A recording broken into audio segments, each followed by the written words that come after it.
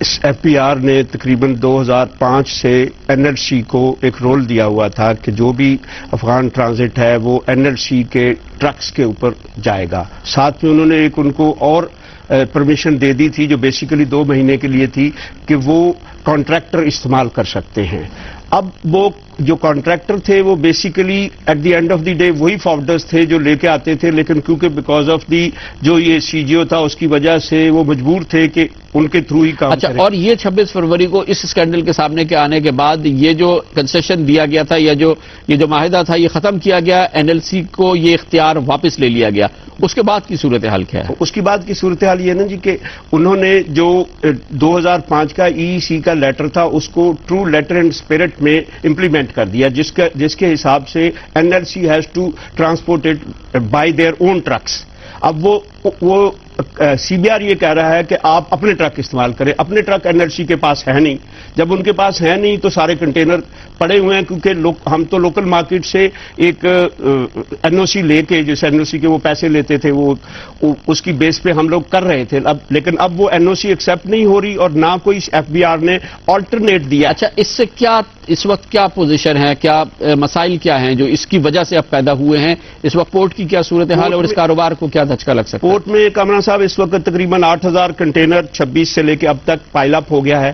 اور جو سب سے اس وقت مسئلہ ہے جو ہمارے ارباب اقتدار جو ہے وہ سمجھنے کی کوشش نہیں کر رہے کہ آج سے 2-3 سال پہلے تو ہم ایک واحد روٹ تھے, اب ہمارے کمپیٹیٹر روٹس آ گئے ہیں. ایران سے وہ جانا شروع ہو گئے ہیں. لیٹلی آپ نے دیکھا ہوگا رشیا نے بھی ان کے ساتھ کانٹریکٹ کر لیا. اور بہت بہت شکریہ. وہ ٹریڈ جس سے پاکستان کو براہ راست فائدہ ہوتا تھا $2.5 ارب کا رک گیا ہے. افغان ٹرانزٹ ٹریڈ کے تحت کنٹینرز کراچی کی پورٹ پہ جمع ہو رہے ہیں, لیکن کیونکہ ایف بی آر اور محکمہ کسٹمز میں موجود کالی بھیڑیں جنہوں نے کہ سالوں اس کاروبار سے اپنی جیبیں بھری, یا این ایل سی کی کالی بھیڑیں جنہوں نے کہ اس کاروبار سے اپنی جیبیں بھری, کیونکہ اب یہ کاروبار رک گیا ہے, اس طرف توجہ نہیں ہے. اور وہ سامان جو کہ کراچی کی پورٹ پہ پہنچ رہا ہے افغانستان جانے کے لیے وہی کا وہی دھرا ہے, کیونکہ ایف بی آر کے پاس وقت نہیں ہے کہ اس مسئلے کا حل نکالے. اس کے ساتھ ہی ہمارے آج کے پروگرام کا اختتام ہوتا ہے. سیٹرڈے سنڈے کی ہفتہ وار تعطیل کے بعد پیر کو آپ سے پھر ملاقات ہوگی. پیر تک کے لیے کامران خان کو اجازت.